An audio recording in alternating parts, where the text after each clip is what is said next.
Have you ever wondered why your prayers seem to echo into an empty void, never quite reaching their destination? Why, despite your unwavering faith, that abundance you've been seeking continues to slip through your fingers like sand? What if I told you that for centuries, perhaps even millennia, we've all been getting it catastrophically wrong? There's a phrase you've heard countless times, repeated in churches, whispered in devotions, quoted by spiritual teachers across the globe. Seek first the kingdom of God, and all these things shall be added unto you. It sounds beautiful, doesn't it? Almost poetic. But here's the uncomfortable truth that nobody wants to admit. We've been repeating these sacred words without the slightest understanding of what they actually mean. We've turned profound spiritual wisdom into empty religious rhetoric, a mantra devoid of its transformative power. Think about it for a moment. Has this ever happened to you? You've prayed earnestly for something, maybe financial breakthrough, maybe healing, maybe a relationship to mend, and yet nothing changes. You've tried visualization, positive affirmations, reading every self-help book you could find, attending every church service, doing everything the spiritual gurus told you to do. But still, that deep sense of lack persists. Still, you feel like you're chasing something that remains perpetually out of reach. You're not alone in this struggle, and more importantly, it's not your fault. But before we begin, please hit the like button and let me know where in the world you're watching from today. It's always fascinating seeing who's joining us from around the world. And if you haven't already, make sure to hit that subscribe button and turn on the notification bell so you don't miss any of our future videos. Now, what if the problem isn't your faith, your worthiness, or your spiritual practice? What if the problem is that we've been looking in entirely the wrong direction? Smith Wigglesworth, a spiritual teacher whose insights have been largely overlooked by mainstream religion, discovered something revolutionary that the religious establishment has either missed or deliberately hidden for generations. He uncovered that when Jesus spoke about the kingdom of God, he wasn't talking about some distant heavenly realm you access after death. He wasn't describing a reward system where good behavior earns you a golden ticket to paradise. He was pointing to something infinitely more immediate, more accessible, more powerful than anything we've been taught. Stay with me until the end, because what you're about to discover might completely transform not just your spiritual practice, but your entire experience of reality. The kingdom Jesus spoke of isn't a location. It's a state of consciousness. It's not somewhere you go. It's something you recognize. And here's where it gets truly mind-bending. This kingdom, this divine presence, this infinite source of everything you've been desperately seeking outside yourself, it's already within you right now in this very moment. Not as a metaphor, not as a comforting belief, but as a living, breathing reality. When Jesus said, "Seek first the kingdom," he wasn't adding another item to your spiritual to-do list. He wasn't telling you to pray harder, believe stronger, or sacrifice more. He was inviting you to make a fundamental shift in where you look for solutions, for peace, for abundance, for everything. And this shift, as Smith Wigglesworth discovered through years of spiritual exploration and teaching thousands of seekers, changes absolutely everything without you having to change anything at all on the outside. But what does this actually mean in practical terms? How do you seek this kingdom when you can't see it, touch it, or travel to it? And why have so many of us spent our entire lives seeking second when we should have been seeking first? These questions lead us to something profound, something that once understood. Here's the uncomfortable reality that most spiritual teachers won't tell you. You've been doing it backwards your entire life. We all have. We've been trained, conditioned, programmed from childhood to approach spirituality in a way that virtually guarantees failure. Think about the last time you really needed something. Maybe money was tight, maybe your health was failing, maybe a relationship was crumbling. What did you do? You prayed, right? You asked, you begged, you pleaded with God to intervene, to fix it, to deliver the solution you desperately needed. And this seems perfectly reasonable, doesn't it? After all, isn't that what prayer is supposed to be? A cosmic request line where you place your order and wait for divine delivery? This is what Smith Wigglesworth called seeking second, and it's the fundamental error that keeps millions of people trapped in spiritual desperation. We've been taught to put the material world first, our problems, our lack, our circumstances, and then expect consciousness, expect God, expect the universe to serve those material concerns. We're essentially treating the divine like a cosmic vending machine, inserting prayers like coins and waiting for blessings to drop out the bottom. If you want more of these transformative teachings, hit that subscribe button. There's so much more we're exploring together, and I don't want you to miss it. But what if this entire framework is built on a false premise? What if the very act of praying for things, of begging for healing, of desperately visualizing outcomes actually reinforces the exact consciousness of lack you're trying to escape? You see, every time you pray for abundance, you're unconsciously affirming that abundance isn't already present. Every time you beg for healing, you're reinforcing the belief in sickness as your primary reality. Every time you plead for divine intervention, you're declaring that you're separate from the divine, disconnected, powerless, waiting for some external force to save you. This is the hidden truth that transforms everything once you truly grasp it. God isn't separate from you. Infinite intelligence isn't sitting somewhere in the clouds, deciding whether you've been good enough, whether you've prayed eloquently enough, whether you deserve what you're asking for. The divine isn't a distant parent you need to convince or manipulate through the right combination of words and rituals. This is perhaps the most revolutionary insight Smith Wigglesworth shared with his students. The substance of your very being is this infinite intelligence. You don't pray to it as if it's outside you. You live from it, you recognize it, you rest in the awareness that it's already the foundation of everything you are. Now I want to go even deeper into this because understanding this intellectually is one thing, but experiencing the actual shift in consciousness is something entirely different. When you begin to realize that seeking first the kingdom means prioritizing consciousness over circumstances, something profound starts to happen in your daily life. Your relationship with prayer transforms completely. Your approach to challenges shifts from panic to presence. Your entire spiritual journey stops being about acquiring what you lack and becomes about recognizing what you've always had. And this recognition, this simple but profound shift in where you're looking for solutions, creates an impact that ripples through every area of your existence in ways you couldn't have predicted or forced through human effort alone. Write in the comments, "I'm ready to seek first," if this perspective is opening something new in your understanding. So how do you actually make this shift from seeking second to seeking first? Smith Wigglesworth developed what he called the practice of the presence.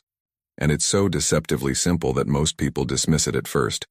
They're looking for something complex, something that requires years of training or special initiation. But here's what's beautiful about this. It's accessible to anyone, right now, exactly where you are. You don't need special training. You don't need to be spiritually advanced. You just need to be willing to try something radically different from everything you've been taught. Here's what the practice looks like. Find a quiet moment, even just 5 minutes. Close your eyes. And here's the part that might feel strange at first. Don't pray for anything. Don't ask. Don't beg. Don't even visualize outcomes. Instead, you're going to do something that flips the entire script. You're going to silently acknowledge a truth. I and the Father are one. The kingdom of God is within me now. Divine presence is the reality of my being. These aren't affirmations you're trying to make true. These aren't positive thoughts you're hoping will manifest something. This is recognition of what already is, whether you've been aware of it or not. Stay in this awareness for those 5 minutes. When thoughts about your problems inevitably arise, and they will, you don't fight them. You don't judge yourself for having them. You simply gently return your attention to the presence within. It's like training a puppy that keeps wandering off. You don't punish it. You just guide it back again and again, with patience and kindness. This is the practice. This is seeking first in its most practical form. Now here's something crucial that Smith Wigglesworth discovered working with thousands of students on this journey. Results don't come from doing it perfectly. They come from sincere recognition. Some of his students experienced instant transformation the first time they tried this. Others practiced for weeks before feeling any shift. And the fascinating revelation was that the difference had nothing to do with spiritual talent, nothing to do with worthiness, nothing to do with how long they'd been on a spiritual path. The difference was simply the depth of their recognition. how genuinely they were able to acknowledge this truth versus how much they were just going through mental motions. If this resonated with you, go ahead and hit that like button. It helps this message reach others who need to hear it. You see, you're undoing years, maybe decades of conditioning. You've been programmed since childhood to seek solutions outside yourself. Every time life got hard, you were taught to look somewhere external for the answer, to other people, to circumstances changing, to divine intervention from above. This mindset has created neural pathways in your brain, belief systems in your consciousness, that automatically default to seeking second. So give yourself grace as you practice this. Some days it will feel profound. Other days your mind will resist and wander constantly. Both experiences are completely normal. Both are part of the transformation happening beneath the surface, often long before you see any external evidence of change. The key is consistency, not perfection. The key is returning again and again to this recognition, even when it feels like nothing's happening, even when circumstances haven't shifted yet, even when doubt whispers that this is too simple to work. Drop a comment saying, "I recognize the presence within," if you're willing to try this practice today. Let me share something with you that might shift your entire perspective on what's actually possible. Sarah was a single mother, and when I say she was struggling, I mean drowning. 3 jobs, barely making rent. The kind of financial pressure where you're lying awake at 3 in the morning doing mental calculations, trying to figure out which bill you can delay this month without getting shut off. Every single day brought a new wave of panic, that sick feeling in your stomach when you open your mailbox and see another envelope you can't afford to deal with. She discovered Smith Wigglesworth's teachings almost by accident, and honestly, she was skeptical at first. The idea that she should stop praying for money and instead just rest in some abstract awareness of divine supply. When her electricity bill was overdue, it sounded like spiritual bypassing at best, dangerous denial at worst. But something in her recognized truth in what she was reading, so she decided to give it a genuine try. Every morning, before the chaos of her day began, she spent 5 minutes, not begging God to send money, not visualizing checks arriving in the mail, just resting in the awareness that infinite supply is the truth of consciousness itself. The first week, nothing changed externally. Bills still piled up. Anxiety still gripped her chest. But something subtle was shifting internally, a quiet knowing emerging beneath the panic. Then unexpected things started happening. A former client she hadn't heard from in 2 years called out of nowhere, offering double her usual rate for a project. Her landlord, without explanation, reduced her rent. Small things at first, then bigger shifts. Within 3 months, her entire financial situation had transformed. Not through strategy, not through working harder, but through what she described as remembering something she'd always known, like coming home to herself after years of being lost. And then there's Michael's story, which honestly still gives me chills. Successful businessman, had everything money could buy, except the one thing that mattered: his health. Stage 3 diagnosis. Doctors giving him months, maybe a year if he was lucky. He'd built an empire, but couldn't buy his way out of this one. Traditional medicine offered treatments but little hope. When he found Smith Wigglesworth's teachings, his first reaction was anger. This felt like false hope, like dangerous mysticism when he needed real solutions. But Smith Wigglesworth taught him something that completely reframed everything. The body wasn't the problem. His identification with the body as something separate from divine wholeness, that was the real issue. So Michael started practicing morning and evening, acknowledging divine perfection as the truth of his being, not fighting the disease, not even visualizing healing, just resting in spiritual wholeness.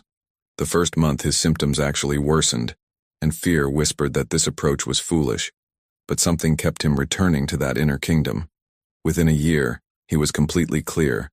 Tests came back clean. Doctors were baffled. And here's what Michael said that captures everything we've been talking about. The practice didn't heal him. It revealed the healing that was already present in consciousness, just waiting to be recognized. These aren't isolated stories. These are examples of what becomes possible when you truly understand what seeking first actually means. When you stop looking to circumstances to change and start recognizing what's already true in consciousness, reality itself begins to Shift in ways that feel miraculous but are actually just the natural expression of divine order. Comment: I'm ready for this shift, if these stories are resonating with something deep inside you. Now let me show you how this plays out in real time, in the actual messy moments of daily life. Because understanding these principles intellectually is one thing, but having a practical response when your world feels like it's falling apart, that's where the rubber meets the road. Smith Wigglesworth. Notice something fascinating about human behavior. The moment a problem appears, we have an automatic, conditioned response that happens faster than conscious thought. Financial issue hits, instant mental spiral. Unexpected health symptom, fear floods the system. Relationship conflict, emotional chaos erupts immediately. This reaction is so ingrained, so automatic, that most people don't even realize it's a choice. They think it's just reality. Problem appears, panic follows. That's just how life works, right? But here's the hidden truth that changes everything. That split second between problem appearing and your response to it, that's where your power lives. Smith Wigglesworth taught what he called the non-reaction technique. It's brilliantly simple. When a challenge arises, pause. Just pause. Before you start mentally solving, before you panic, before you reach for your phone or start catastrophizing about worst-case scenarios, take 3 conscious breaths. And during those breaths, turn within. Acknowledge the kingdom. Internally recognize that divine presence is the only real power operating in this situation. You're not denying the appearance. You're not pretending the problem doesn't exist. You're simply refusing to give it ultimate authority over your consciousness. You're choosing to seek first, even in crisis. This breaks the automatic pattern we've all been running on for years. Instead of immediately seeking solutions in the material world, calling people, manipulating circumstances, trying to force outcomes, you address the practical issue from a centered place. And what's remarkable is that solutions emerge more clearly from this space. Actions flow more naturally. Outcomes unfold more harmoniously. This isn't magical thinking. This is a complete shift in how you engage with reality itself. But let me take this even deeper, because there's a subtle distinction here that most spiritual teachings completely miss. What you're doing in that pause isn't what most people think. Most spiritual practices operate on what Smith Wigglesworth called treatment. You affirm health because you believe in sickness. You visualize abundance because you feel lack. You pray for peace because you're experiencing turmoil. See the problem? Every single treatment unconsciously reinforces the very issue you're trying to solve. You're essentially saying, this problem is real, and I need to create the opposite to fix it. That's still seeking second. That's still putting the problem first and trying to use consciousness to solve it. Recognition is revolutionary because it's entirely different. You're not treating the problem, you're recognizing truth. Not because the problem isn't appearing to your senses, obviously it is, but because consciousness is more real than appearance. Divine wholeness isn't something you need to create through affirmations. It's an established fact. Infinite supply isn't something you manifest through visualization. It's spiritual law. Perfect peace isn't something you achieve through meditation techniques. It's your true nature. You're not trying to make these things true. You're acknowledging they already exist in the kingdom within, completely independent of whatever circumstances are appearing in the material world. This recognition doesn't fight appearance. It simply rests in what's more real. Write "I see the difference now" in the comments. If this distinction between treatment and recognition is clicking for you, there's something I need to address that might be causing you more exhaustion than anything else in your spiritual journey. Most of us have been operating under a massive misconception about how life actually works. We've been taught that results come from effort. The harder you work, the more you push, the more you force outcomes, the more success you'll achieve. So we exhaust ourselves. We grind. We hustle. We manipulate circumstances, control every variable, try to make things happen. Through sheer willpower. And yes, sometimes it works. But at what cost? You're tired, burned out, running on empty while trying to fill everyone else's cup.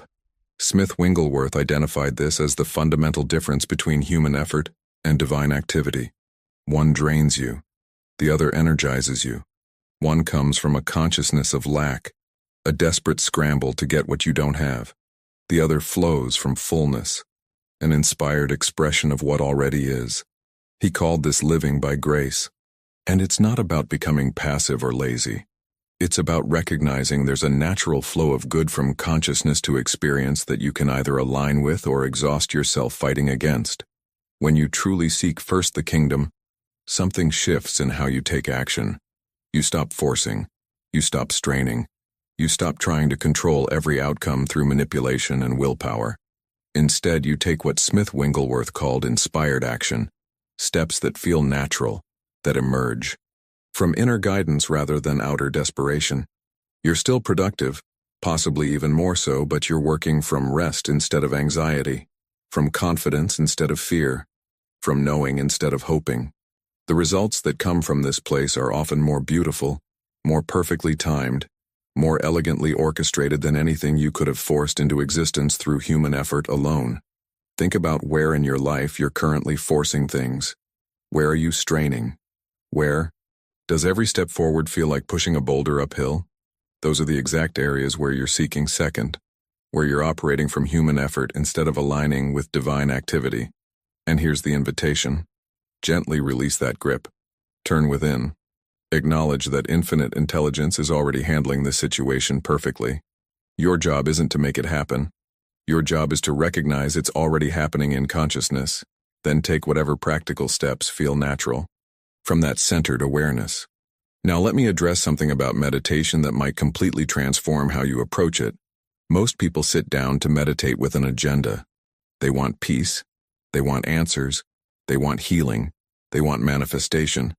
They're essentially using meditation as another tool to get something, which means they're still seeking second even in their spiritual practice. They talk at God through prayer and affirmation, making requests, stating intentions, trying to convince the universe to deliver what they need. Smith Wigglesworth taught something radically different. He said meditation is pure listening, not listening for answers necessarily, but simply being present. You sit in silence not to acquire anything, but to feel the aliveness within you, to sense the presence that exists before thought, to recognize consciousness itself. This requires nothing from you except willingness to be still. No mantras needed, no visualizations required, no complex techniques or years of training. Just quiet awareness of awareness itself. You sit comfortably, close your eyes, and simply be present to presence. When thoughts arise, and they absolutely will, you let them pass like clouds moving across the sky. You don't fight them. You don't judge yourself for having them. You just gently return to the stillness beneath all thinking. This is the kingdom. This awareness, this presence, this consciousness that's observing everything. It has no problems, because it exists prior to all appearances. Comment, I'm learning to listen, if this approach to meditation feels like coming home to something you've always known. Now here's where things get real, and I want to be completely honest with you about the resistance you're going to face. The moment you start practicing this, your conditioning is going to scream at you. Your mind, programmed by years of crisis management, will insist that circumstances must be addressed immediately. That bill sitting on your counter? It demands attention right now. That health symptom that showed up? It needs treatment immediately. That relationship conflict? It requires fixing this instant. And this objection feels completely valid, doesn't it? It feels practical, responsible, grounded in reality. But here's the trap that Smith Wigglesworth identified. This urgency is exactly what keeps you stuck in the cycle of seeking second. Your real-life struggles, the ones you're facing right now, exist precisely because you've spent your entire life prioritizing circumstances over consciousness. You've trained yourself to react immediately to every external situation, giving material appearances ultimate authority over your state of being. And where has that gotten you? Probably right back here looking for answers because the old approach isn't working. Seeking first doesn't mean you become irresponsible. It doesn't mean you ignore your bills or neglect practical issues or pretend problems don't exist. What it means is addressing them from the right foundation. You can acknowledge divine presence even while calling your doctor. You can recognize the kingdom within even while paying your bills. The difference is internal priority, not external action. When your house is on fire, you absolutely call the firefighters. But you can seek first in your consciousness, while taking second the appropriate practical steps. This internal shift changes how the external unfolds in ways that seem almost magical but are actually just the natural order of reality responding to consciousness. The second major challenge you'll face is impatience. And I need you to hear this because it might save you from giving up right before your breakthrough. You might practice this for a week, maybe 2, and find yourself wondering why your life hasn't completely transformed yet. You acknowledge the kingdom within, you did the meditation, you tried the non-reaction technique, and yet your bank account looks the same. Your relationship is still struggling. Your health hasn't shifted. Doubt starts whispering that this mystical approach doesn't actually work, that you should return to old methods. At least those felt like you were doing something concrete. Smith Wigglesworth warned specifically about this impatience because he saw it derail so many sincere seekers. Here's what you need to understand. You're undoing decades of wrong seeking, years of neural pathways that automatically look outside for solutions, lifetimes perhaps of believing that matter is cause and consciousness is effect.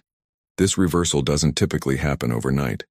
Some people experience instant breakthrough, yes, but most require persistent practice. And neither path is better or worse. Both are valid journeys toward the same recognition. What's crucial to grasp is that transformation happens in consciousness before it appears in circumstances. You might practice for weeks and see nothing different externally. Your mind will use this as evidence that nothing's working. But something profound is occurring beneath the surface. Neural pathways are literally rewiring themselves. Belief systems that have governed your reality for decades are dissolving. Your consciousness is expanding into a new understanding of how life actually operates. The outer world must eventually reflect this inner transformation, not because you're forcing it, but because that's spiritual law. Consciousness is cause, matter is effect. When you consistently prioritize the cause, the effect has no choice but to shift. Type, I trust the process if you're willing to give yourself the grace to transform at your own pace. There's something critical I need to share with you about why this practice might not be working for some people, even when they're sincere about it. Most of us compartmentalize our spirituality. We carve out a sacred 20 minutes in the morning for meditation. We acknowledge the kingdom within. We feel connected and centered. And then we close our eyes, stand up, and immediately shift back into ego consciousness for the remaining 23 hours and 40 minutes of our day. We visit presence briefly, then spend the rest of our time residing in problems. We touch the kingdom momentarily, then live from circumstances permanently. This split consciousness is why transformation remains elusive for so many sincere seekers. Smith Wigglesworth taught something far more radical than occasional spiritual practice. He said seeking first must become continuous awareness, not constant meditation. You still have to live your life, work your job, have conversations, handle responsibilities. But underneath all that activity, there's an ongoing recognition, a remembering. As you work, you silently know divine intelligence is guiding you. As you interact with others, you recognize presence in everyone. As you face challenges, you remember the kingdom within. This isn't mental chatter or forced thinking. It's living from a deeper awareness beneath the surface level of your mind. The practical way to develop this is beautifully simple.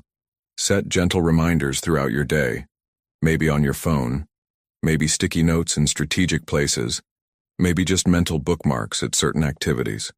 Simple phrases: kingdom within, divine presence, seek first. These aren't tasks to complete.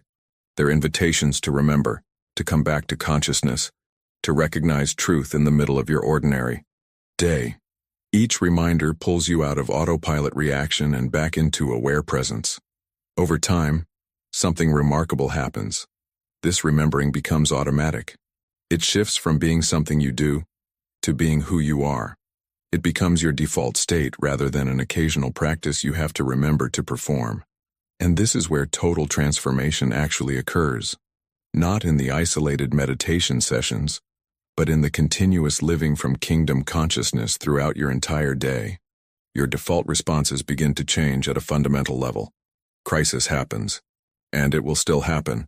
Life doesn't become problem-free, But instead of triggering immediate panic, it now prompts you to turn within. Challenge arises, and instead of creating paralyzing fear, it invites deeper recognition of the presence that's untouched by circumstances.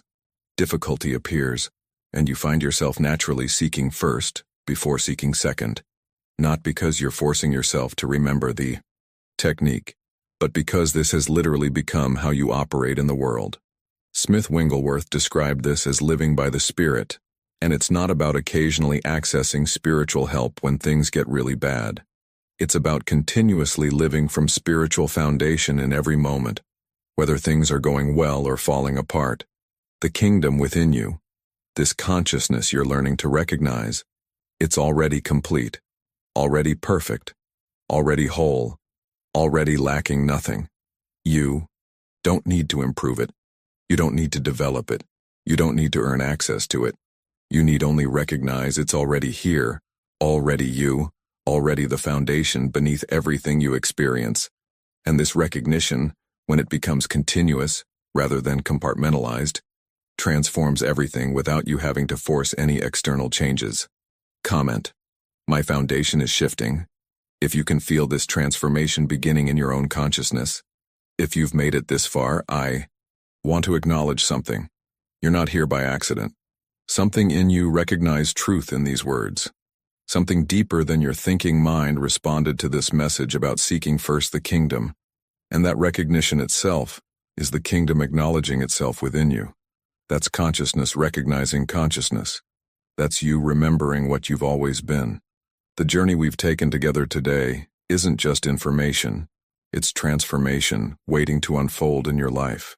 Smith Wigglesworth spent decades discovering and refining these principles, and now you have access to them in a way that can shift everything if you let it. But here's the thing. This can't be a one-time exposure. These truths need to marinate in your consciousness. They need repetition, not because you don't understand them, but because you're rewiring decades of conditioning. That's exactly why I'd love for you to subscribe to this channel. Not just to support what we're doing here, but because I'm committed to bringing you more of these transformative teachings, more practical wisdom, more depth on living from kingdom consciousness in your everyday life. There's so much more to explore together, and I don't want you to miss a single piece of what's coming.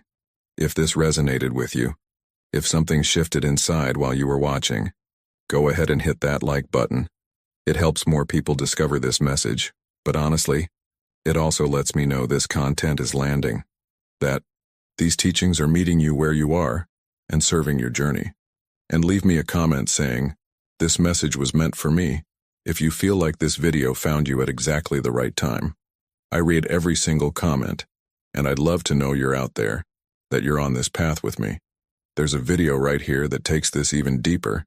It explores what happens when you actually live these principles in the hardest moments of life. Click and continue with me over there, because what you've learned today is just the beginning of something much bigger.